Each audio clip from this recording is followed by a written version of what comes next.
नमस्कार आदाब, मैं अशर यासिर। स्वागत है आपका सियासत टीवी के साउथ इंडिया एक्सप्रेस में। अब देखते हैं मुख्य समाचार। हैदराबाद से सांसद और एआईएमआईएम चीफ असदुद्दीन ओवैसी ने असम के मुख्यमंत्री हेमंत बिस्वा शर्मा को आड़े हाथों लिया है। उन्होंने कहा है कि जिनकी शादी हुई है उन लड़कियों का क्या कसूर है। दरअसल ओवैसी का यह बयान ऐसे वक्त में आया है जब असम सरकार बाल विवाह कानून का उल्लंघन करने वालों के खिलाफ सूबे में बड़ा अभियान चला रही है। वहीं अब तक इसके तहत 2000 से ज्यादा लोगों को गिरफ्तार किया जा चुका है। एआईएमआईएम चीफ असदुद्दीन ओवैसी ने कहा है कि असम में बीजेपी की सरकार है और ये फेलियर सरकार है। ये स्कूल नहीं खोलते पर मदरसों को तोड़ते हैं। उन्होंने वहाँ बाल विवाह कानून का उल्लंघन करने वालों के खिलाफ हो रही कार्रवाई को लेकर कहा है कि जिनकी शादी हुई है उनकी देखभाल कौन करेगा, लड़की का क्या कसूर है। उन्होंने कहा है कि जिस लड़की की शादी हो चुकी है उसका आप क्या करोगे। एआईएमआईएम चीफ ने कहा है कि असम सरकार मुसलमानों के लिए बाइस्ड है। शुक्रवार को हुई बीएससी की बैठक में लिए गए निर्णय के मुताबिक राज्य सरकार वित्तीय वर्ष 2023-24 का बजट 6 फरवरी को पेश करेगी, जबकि विधानसभा 7 फरवरी को बंद है। बजट और अन्य विधेयकों पर चर्चा 8 फरवरी को होगी। विधानसभा अध्यक्ष पोकराम श्रीनिवास रेड्डी की अध्यक्षता में बीएससी की बैठक राज्यपाल के भाषण के बाद विधानसभा परिसर में हुई और तय किया गया है कि टी हरीश राव 6 फरवरी को बजट पेश करेंगे। राज्यपाल के भाषण पर धन्यवाद प्रस्ताव पर आज विधानसभा में चर्चा हुई है। 5 और 7 फरवरी को कोई बैठक नहीं होगी। हरीश राव सोमवार को बजट पेश करेंगे। बजट पर 8 फरवरी को चर्चा होगी। तेलंगाना के खम्मम जिले में आज विशाखापट्टनम सिकंदराबाद वंदे भारत एक्सप्रेस पर पथराव किया गया। वहीं इस वजह से इमरजेंसी विंडो को बदलना पड़ा, जिससे आगमन में 3 घंटे की देरी हुई। ट्रेन विशाखापट्टनम से सुबह 5:54 पर रवाना हुई थी और दोपहर 2:25 पर सिकंदराबाद पहुंची। खबरों के मुताबिक सीसीटीवी फुटेज से अपराधियों की पहचान कर ली गई है। 1 महीने से भी कम समय में इस तरह की दूसरी घटना है। 11 जनवरी को भी इसी तरह की घटना हुई थी, जब ट्रेन रखरखाव और ट्रायल रन के लिए विशाखापट्टनम रेलवे स्टेशन पर आई थी तो कोच का शीशा टूटा हुआ था। हैदराबाद में विधानसभा सत्र के दूसरे दिन एआईएमआईएम विधायक अकबरुद्दीन ओवैसी और मंत्री केटी रामाराव के बीच तीखी नोकझोंक हुई। सदन में बोलते हुए विधायक अकबरुद्दीन ने उर्दू को दूसरी राजभाषा घोषित करने के बावजूद उसे पर्याप्त न्याय न देने के लिए राज्य सरकार की आलोचना की। उन्होंने तेलंगाना सचिवालय में मस्जिद के निर्माण की स्थिति और हैदराबाद के उस्मानिया अस्पताल की स्थिति के बारे में भी जानकारी ली। मंत्री केटीआर ने जोरदार जवाबी तर्क देते हुए कहा है कि बीएससी की बैठक में शामिल हुए बिना बोलना उचित नहीं है। उन्होंने कहा कि केवल 7 सदस्यों वाली एमआईएम सत्र में बोलने के लिए बहुत ज्यादा समय ले रही है और उन्हें सलाह दी है कि वो निर्धारित समय का पालन करें और सदन में नियमों का पालन करें।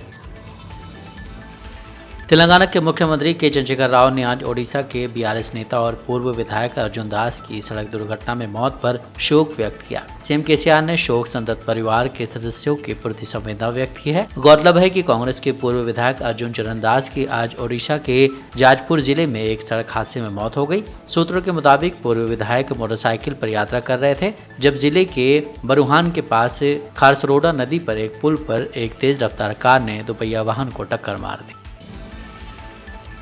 यूपी के मुख्यमंत्री योगी आदित्यनाथ ने एक बार फिर हिंदुओं और देश में माइनॉरिटी की स्थिति पर बात की। उनका मानना है कि दुनिया में अगर कोई देश जहां अल्पसंख्यक सबसे ज्यादा सुरक्षित है तो वो भारत है। उन्होंने कहा है कि भारत आज की तारीख में सबसे ज्यादा सेकुलर है। साथ ही आपको बता दें कि 30 जनवरी को योगी आदित्यनाथ ने कहा था कि देश में अवैध धर्मांतरण में लगे लोग अपने मंसूबों में कभी कामयाब नहीं होंगे। उन्होंने कहा है कि बंजारा कुंभ में भाग लेने वाले सभी लोगों को सनातन धर्म का पालन करना चाहिए और उन लोगों से सावधान रहना चाहिए जो उन्हें बताते हैं कि वो इस महान धर्म का हिस्सा हैं। मुख्यमंत्री ने सनातन धर्म पर लोगों को गर्व महसूस करने पर जोर देते हुए कहा था कि यह विश्व का प्राचीनतम धर्म है जो व्यापक रूप से मानवता के कल्याण का मार्ग प्रशस्त करता है। सीएम ने यह भी कहा था कि ये समाज अब जाग चुका है। जैसे जैसे भारत अपनी आजादी का अमृत महोत्सव मना रहा है, देश हर रोज नई ऊंचाइयों को छू रहा है।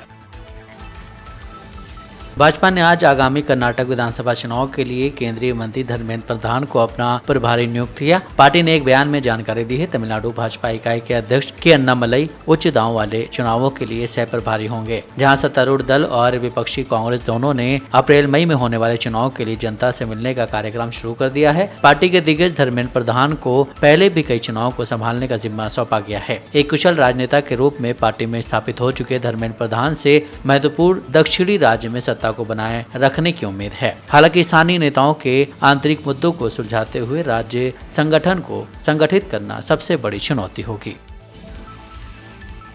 कर्नाटक के पूर्व मुख्यमंत्री और बीजेपी नेता BS येदियुरप्पा ने दावा किया है कि इस विधानसभा चुनाव में बीजेपी को दोबारा सत्ता में आने से कोई नहीं रोक सकता। बीजेपी नेता ने कहा है कि विधानसभा चुनाव 10 से 12 अप्रैल से पहले हो जाएंगे। कांग्रेस नेता सिद्धारमैया और DK शिवकुमार के राज्य के चक्कर लगाने पर निशाना साधते उन्होंने कहा है कि कांग्रेस में सीएम बनने को लेकर घमासान है, वहाँ हर कोई ये बताने में लगा है कि वही सीएम है। उन्होंने कहा है कि मैं कांग्रेस नेताओं से पूछना चाहता हूँ कि क्या राहुल गांधी आपके नेता हैं? वही हमारे पास प्रधानमंत्री नरेंद्र मोदी जैसा मजबूत नेता है जिसे विश्व स्तर पर प्यार और सम्मान मिलता है। मोदी और गृह मंत्री अमित शाह के नेतृत्व में कोई संदेह नहीं है कि बीजेपी आगामी सभी चुनाव में जीत हासिल करेगी, जिसमें कर्नाटक भी शामिल है।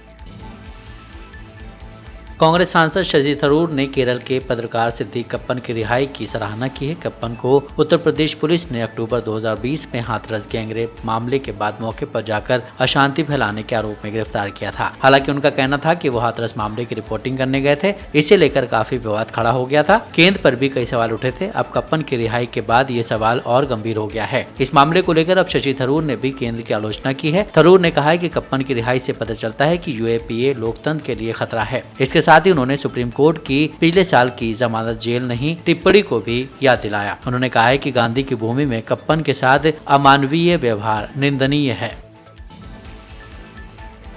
साउथ इंडिया एक्सप्रेस यहीं समाप्त होता है। मुझे दें इजाजत। बाकी खबरों के लिए आप बने रहें सियासत TV के साथ।